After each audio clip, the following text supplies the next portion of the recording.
Breaking right now, the civil war at LBC has erupted. Now, regular viewers of the show will know this has been building for some time after that hard left nutter who remains a shill for the corporate station, James O'Brien, turned on his fellow hard left nutter, Sangita Myska, who was quite clearly axed or sacked by station management as a result of her feisty interview with an Israeli spokesperson. Sangita finally broke her silence earlier today, posting on X, "Over the past year, James O'Brien and others have made claims about my departure from LBC. I'm restricted in what I can share with you, but hope the statement below will draw a line under the matter. My focus is on moving forward. I am grateful for your continued support, Sangita." Now, Father Calvin Robinson and I are going to unpick this statement from Sangita Myska. At the same time, I think we'll probably tell Sangita Myska to man up, forget the contract. LBC are never going to sue you, just tell the truth.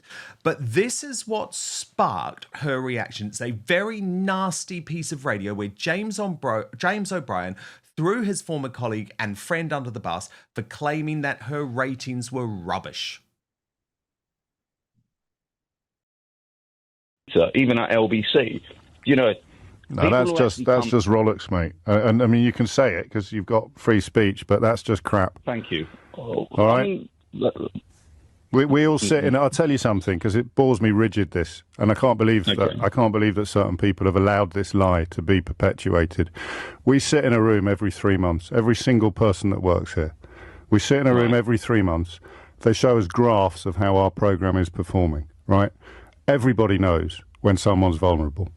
And it's not the graph of what audience you inherit when you come on air. It's a graph of how your audience falls or rises during the duration of your program. Every single person in this building sits in that room and watches a graph for every single program every 3 months. All right? I don't want to get off topic. No, you said it. You can't backtrack now, mate. You have decided. You have decided to believe something that isn't true, and the only person that can prove to you that it isn't true has decided to stay silent and allow people like you to believe slurs and anti-Semitic conspiracy theories about her former colleagues. So I didn't make an anti-Semitic slur or anything. Yes, you are. You're claiming that someone has been censored or silenced when they haven't. But that's not anti-Semitic. How's that anti-Semitic? That in itself is what's wrong with everything. Okay, mate. I am setting the record straight on something, okay? And the idea that somebody would be silenced for being critical of Israel during a phone-in that is heavily critical of Israel is palpably absurd. You can dispute the fact that it's anti-Semitic. That's my opinion. And that is my freedom of speech that I am exercising, just as you are exercising yours.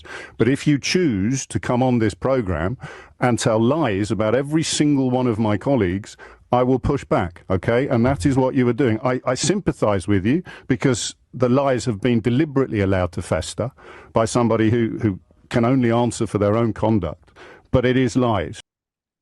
The only person lying, and by the way, I'm not someone that would usually ever stand up for Sangita Myska. I can't stand the woman. She made my list of the 50 worst people in Britain. But the only person who is lying there is James O'Brien. Because look at this.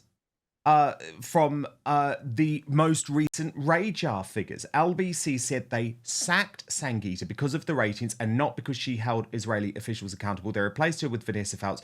Below are Fouts' figures for January to March 2025 and Myska for the exact same period, January and March 2024. Sangita Myska had 507,000 listeners. Vanessa Fouts, 434,000 listeners. So James O'Brien is lying. Let's just start from that point.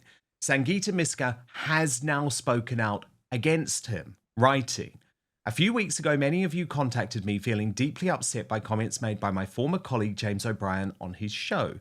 For the second time, he publicly speculated about my abrupt disappearance from LBC. I wish to make it clear that there are extremely onerous and lasting contractual restrictions that prevent me from discussing the circumstances surrounding my departure. These instructions were integral to my original presenter agreement.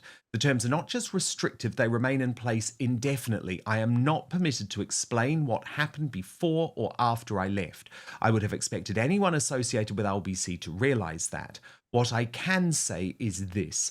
I left LBC last year. I was not informed in advance that my time at the station was ending prematurely. I was not allowed to say goodbye to my listeners. My final 16 weekend shows were pulled from the schedule without my knowledge, discussion, or agreement. It has been suggested, including by James O'Brien on his LBC show, that by remaining silent, I deliberately allowed anti-Semitic conspiracy theories surrounding my departure to develop and chose not to correct them. That accusation is false. It is deeply upsetting, and it goes against everything I stand for as a journalist and as a human being. I have and will always fight against racism and bigotry, including anti-Semitism. These false claims are especially damaging because I cannot respond to them in full. It is unjust for LBC or its associates to speculate publicly about the reasons for my departure while I remain legally silenced. I have now taken formal steps to request that this stops. I remain incredibly proud of what we, the callers, contributors, and team who worked on the show achieved together during my tenure. My show placed editorial integrity at its heart. We asked difficult questions. We gave spaces to voices often excluded from public discourse. We reached record average audiences in excess of 500,000 listeners a week in 2 separate quarters. We created a huge digital footprint. The show grew because people believed in it. We built something powerful. And then she goes on, thanking a whole load of people as if she is delivering an Oscars speech. So I won't go into that. But Father Calvin Robinson, this is fascinating, isn't it? Because it is LBC eating itself from the left, and James O'Brien, who claims to be a champion, is actually just a corporate shill. Because the facts, Father Calvin, are that Sangita Myska was not sacked because her ratings were lower. Vanessa Feltz's ratings are lower than what Sangita Myska's were. She clearly was forced out of the station. Don't you think she needs to man up a little bit, though? Both of us have also had threat after threat after threat from our former employer, but we've basically said, bring it on, haven't we? Like, you want to take away our free speech forever, GB News? Good luck with that. Let's fight that in court. But first, some struggle to fall asleep, others to stay asleep, and many wake in the night with racing thoughts. I have to be honest, I do. Do you? Oh, it's annoying if you're tossing and turning for hours. I found out, though, that saffron is more than just a spice. It's shown in multiple human studies to help you fall asleep faster, stay asleep longer, and wake up refreshed without next day grogginess. It works by boosting natural melatonin without dependency on morning fog, calming the nervous system, helping your mind unwind, improving mood and stress resilience so you wake up feeling better. Now, the reason why most saffron supplements don't work is because they contain cheap, unstandardized saffron cut with fillers or low-potency extracts delivering weak, inconsistent doses. So this led me to Evening Being by Verso, a melatonin-free drink mix perfected over 3 years with a clinically studied trademark saffron, standardized and concentrated to only the active ingredients proven to enhance sleep, mood, and relaxation. It's the most researched bioavailable saffron extract available. It's paired with other clinically studied patented ingredients to promote relaxation and deep uninterrupted sleep. Now, I can tell you after taking Evening Bean, I fall asleep faster. I stay asleep all night. So click in the link in the show description or head on over to evening.ver.so/outspoken and use the coupon code outspoken at checkout to save 15% on your first order. Try Evening Bean tonight. Wake up feeling refreshed tomorrow. Let me repeat the address. That's evening, the word evening.ver.so/outspoken. Use the coupon code outspoken at checkout to save 15%. But now, back to the show.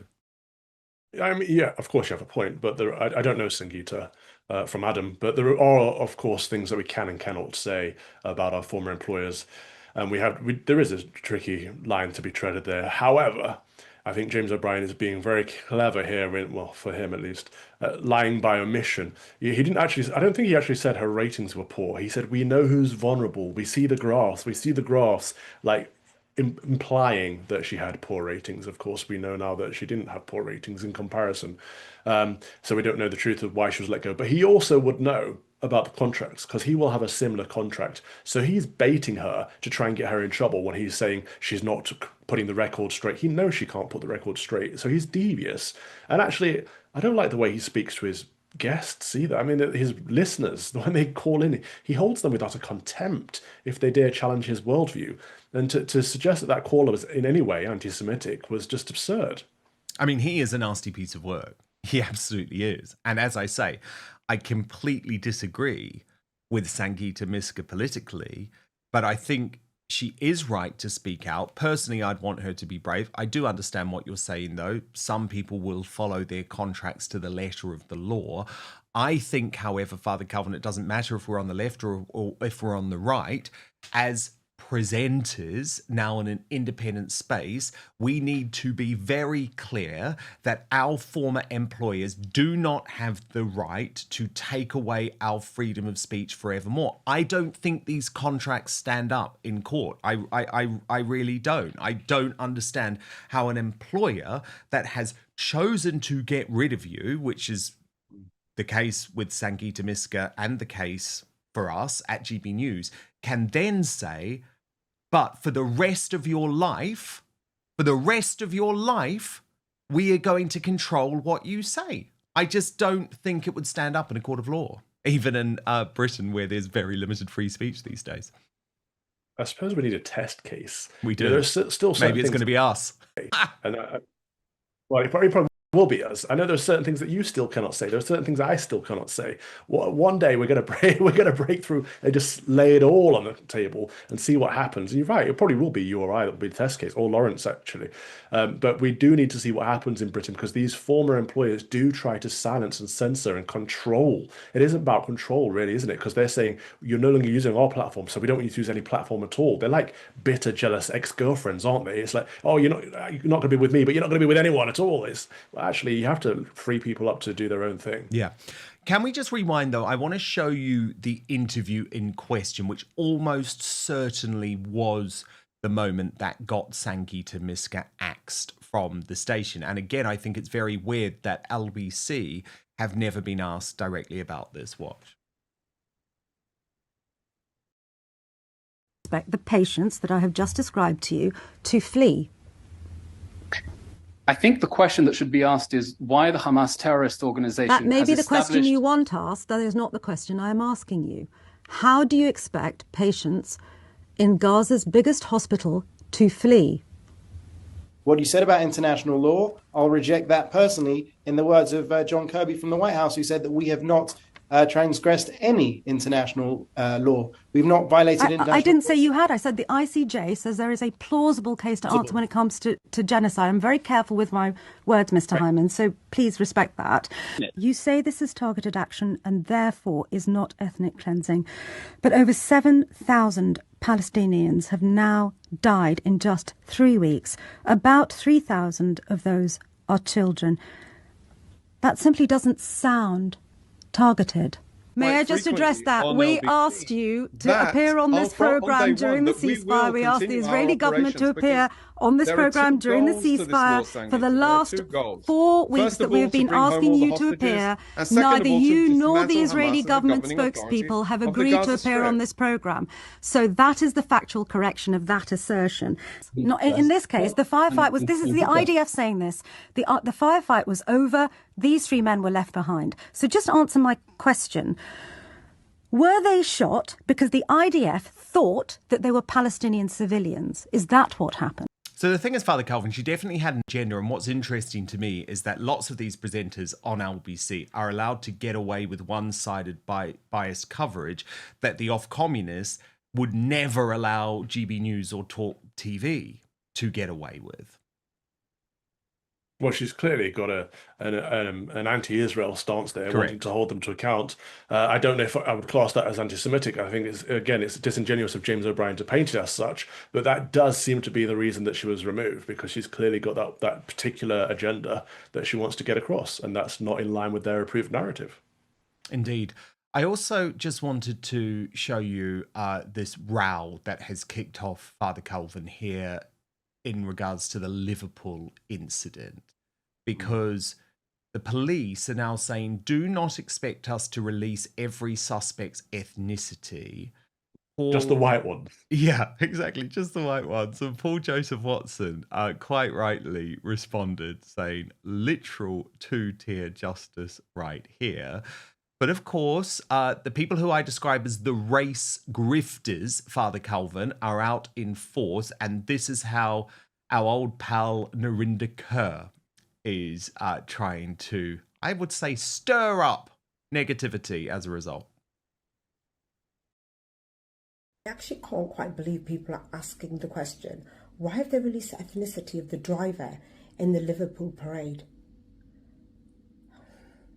Why do you think they had to immediately release it was a white male?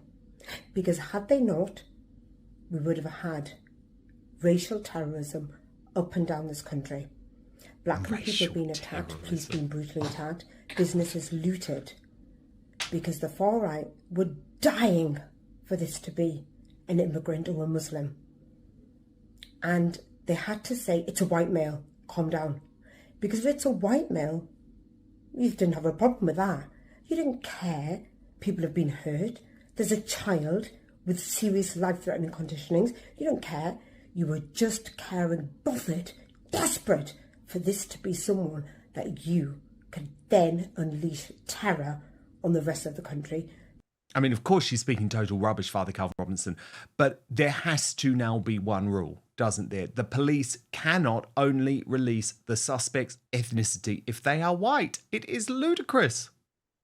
Well, at least they're honest about their two-tiered approach. Yeah. And we can now assume that if they don't release the ethnicity, that it's someone that's not white, right? Because the moment it's a white perpetrator, it's released like that. So if they don't do it, we know why. Narinda's just insane. Who's she talking to? Like, she's invented this like imaginary far-right nemesis in her head that she seems to be addressing there. Who on earth saw that footage and did not care about the people who were injured, did not care about the child who died? I can't imagine anyone. So it seems to be she's inventing a person to say is the far right person that's going to instigate, what do you call them, race terrorism in Britain. If there's any such thing as race terrorism in Britain, it tends to come from the Pakistani Muslim community, which she seems to be so adhered to. Thank you so much for watching Dan Wootton Outspoken. Please click on my face just to the bottom left to subscribe to this brand new independent news source and turn on the notification bell so you'll be alerted to our brand new live shows, uncancelled interviews, and special royal episodes. Outspoken is also now available as a podcast, so you can listen to the show every weekday on the go, wherever you are.